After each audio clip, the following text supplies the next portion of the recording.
kasi dumi na.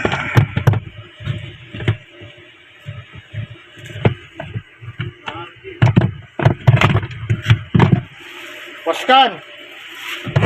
Sinapulo mo yan, no? Oo.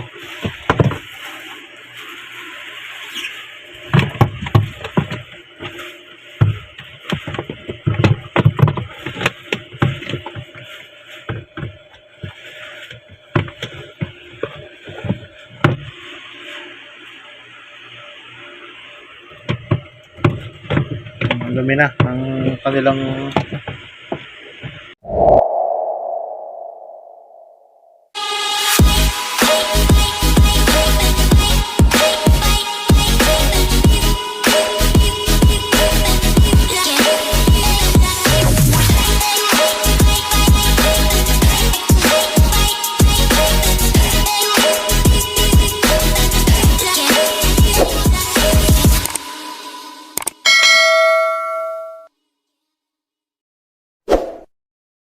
Hello guys, welcome back to my YouTube channel at welcome po sa panibago nating video sa araw nito at good morning sa inyong lahat.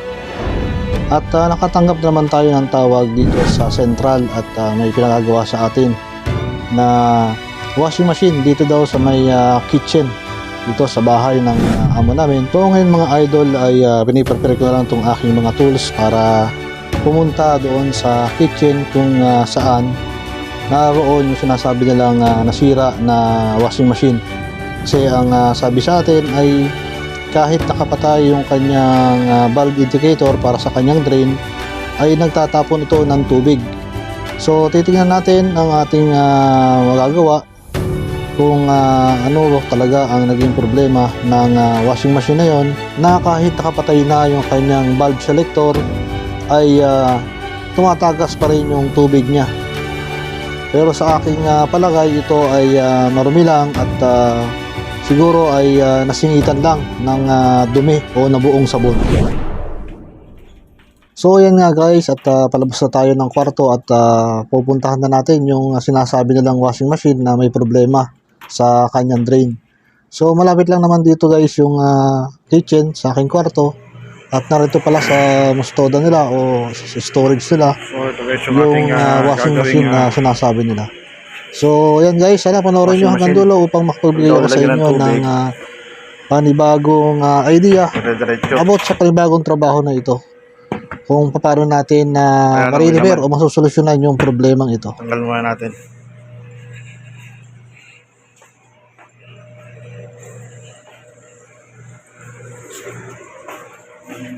Gumas!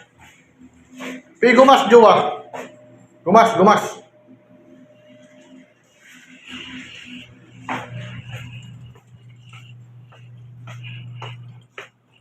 Palagay ko madumi lang yung drain nito, mga idol.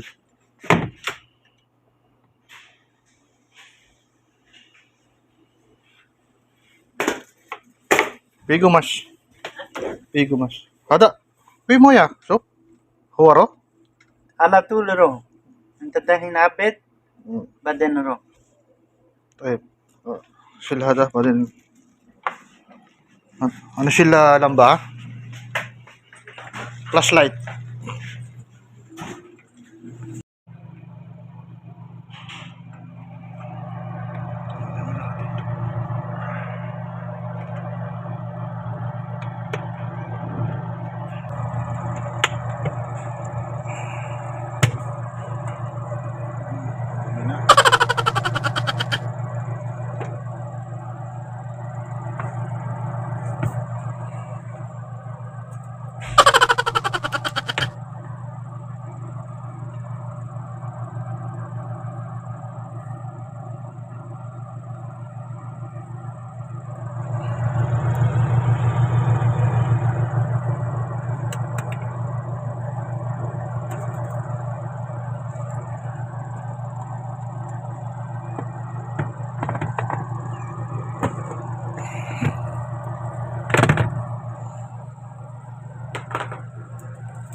guys, madumi yung kanilang kanilang washing machine, yung drain niya, kaya hindi na makalabat ng maayos, kaya tuloy-tuloy yung tubig kasi sobrang dumi na. Tubigan natin ng konti.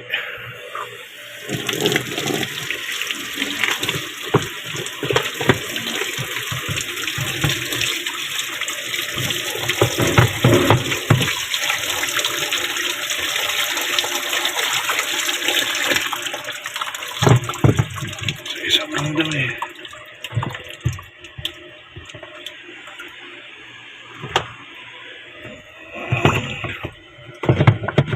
Kaya hindi na lumapat yung kanyang itong pinakagoma na to. Kita nyo ang dumi. So, tanggalin naman natin yan.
Yes.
Dali-dali natin itong yung naka-LC nya.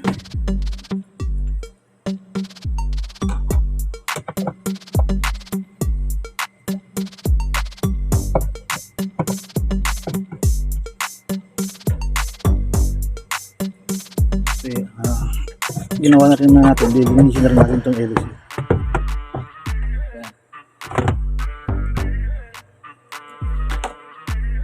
Nakuha natin yun. Hindi na siya nagkaroon ng maayos. Kaya yung tubig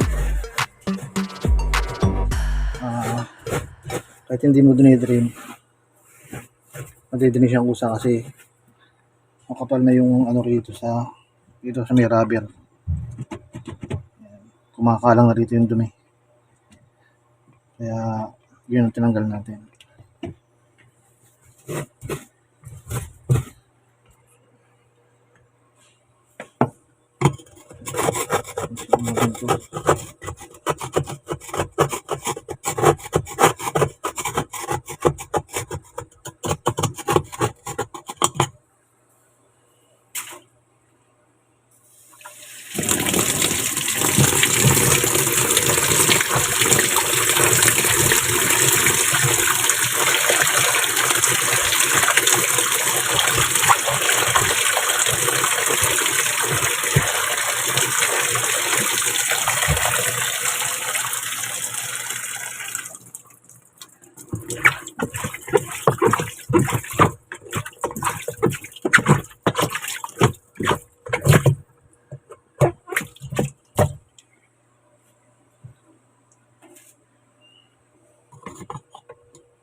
Yan guys, balikan natin itong ano.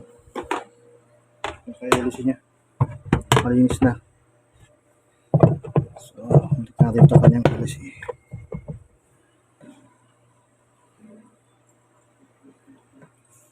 Ipitan lang natin. So guys, pag ang washing machine nyo ay ganito, hindi naiipunan ng tubig, ganito lang gawin nyo. Linisin nyo lang yung pinaka niya, yung drain, yung dito, tapos itong kanyang pinaka hose, yung malapit sa filter, kasi dito dumadaan yung yan dito dumadaan yung mga dumi tulad nito. Ito yung sumasangad doon sa ilalim. Yan, kaya pagka sinara natin ganyan, makita nyo guys, yun, umaangat siya pag dinidri natin. Pag sinara natin ganyan at may kalang siya, hindi talaga siya may ipunan ng tubig dahil nakaabang yung kanyang pinaka rubber. Ito, ayan to guys, yan. Yan ang ating lilinisin. Katulad ng ginawa natin to, yung mga nakakalang. So yan, higpitan natin to, tapos testingin natin.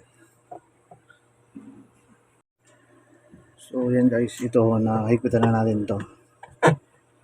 Ngayon, salihan natin ng tubig. Titignan natin kung tatagas pa siya dito sa drain kahit sara yung ating selector. Kasi pag nakaganyan siya, yan, nakaawang siya.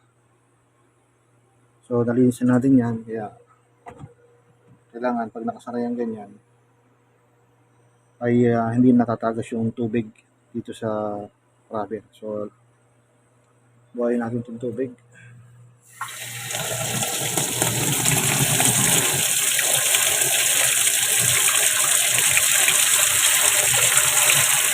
Tignan natin guys kung ito ay mag-drain pa kahit nakapatay yung ating selector para sa drain. Kanyang pinaka-drain valve.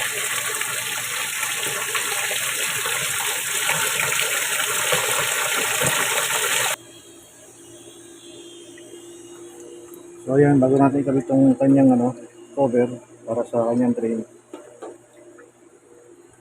obserbahan muna natin kung siya tatagas pa o bababa pa yung level ng tubig. Pag bumaba pa yung level ng tubig, ibig sabihin yan, hindi pa maganda yung ating pagkakalinis.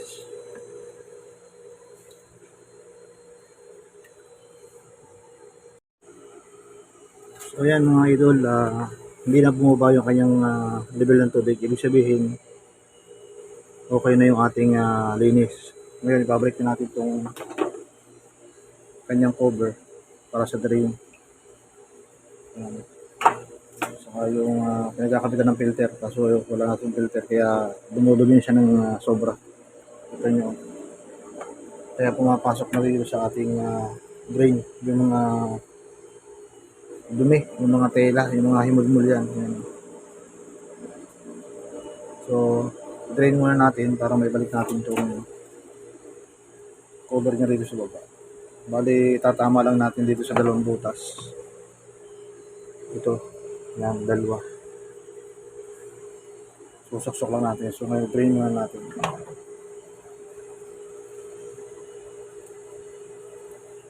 So, kanina guys, mabagal siya mag-drain. Kasi, halos nasasaraduhan na yung kanyang butas. Sobrang kapal ng dumi. Yan guys. Sobrang kapal na ng dumi dito sa drain. Mabagal siyang tapo ng tubig. So kita nyo guys, mabilis na siyang mag-drain. Mababa na agad yung tubig niya. So ngayon guys, pwede natin kabit to. So ayan. Bali, susuksok lang natin siyang ganyan.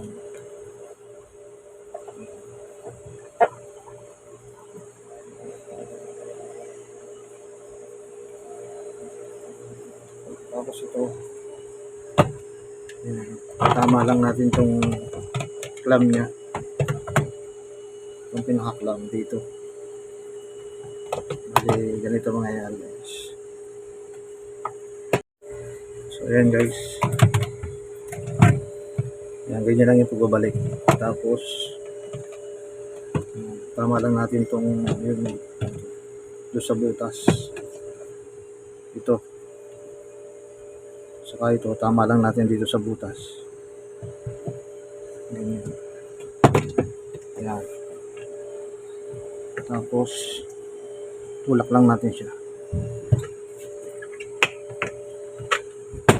Ayan.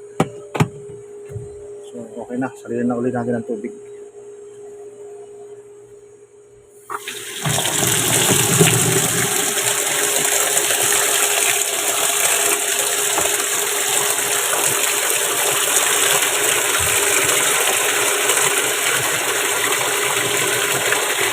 Kailangan pag nakasarado yung drain valve natin, hindi tatapo yung tubig.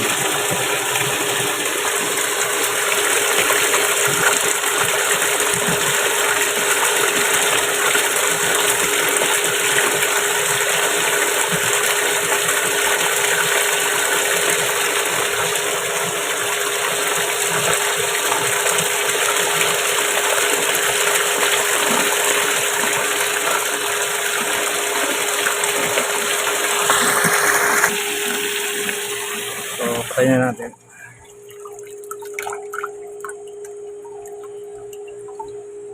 Obserbahan ulit natin guys kung tatapon pa uli yung tubig kahit nakapatay yung kanyang drain valve selector.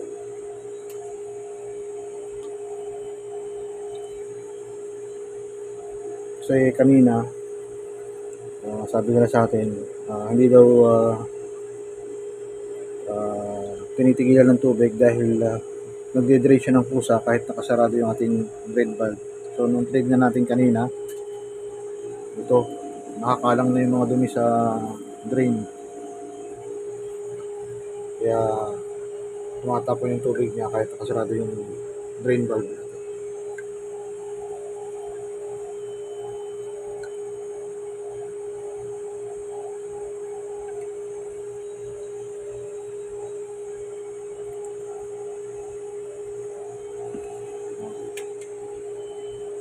Okay na siya guys, hindi siya tumatapon. Ito yung ating nakuhang dumi.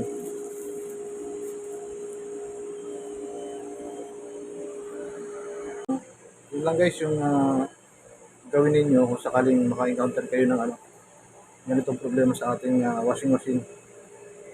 Basta tignan lang natin muna yung pagka tumatapos siya ng pusa. Kahit hindi natin dinidrain o kahit hindi tapat yung ating selector sa drain, hindi siya tinitigilan ng tubig, linisin lang natin yung drain niya. Kasi may goma yun sa dito sa ilalim. Tanggalin lang natin yung cover na hinuhaw kanina. Tapos linisin lang natin kasi kumakalang yung yung mga ganito. Kumakalang dun sa ating drain. So linisin lang natin. Basic lang ito para sa ating mga washing machine. So yan guys, sana nakatulong yung aking pag-share ng video about dito sa ating problema sa kanilang washing machine dito sa kitchen. So yan guys, kasama ito sa ating trabaho bilang sa maintenance dito sa bahay ng ama namin. So kung nagustuhan nyo yung pag-share ng video about sa trabaho ng isang maintenance dito sa abroad, so please like, share, and subscribe, and don't forget to hit the notification bell upang updated ka sa mga video na katulad nito. So yun guys, see you sa next vlog. Peace out.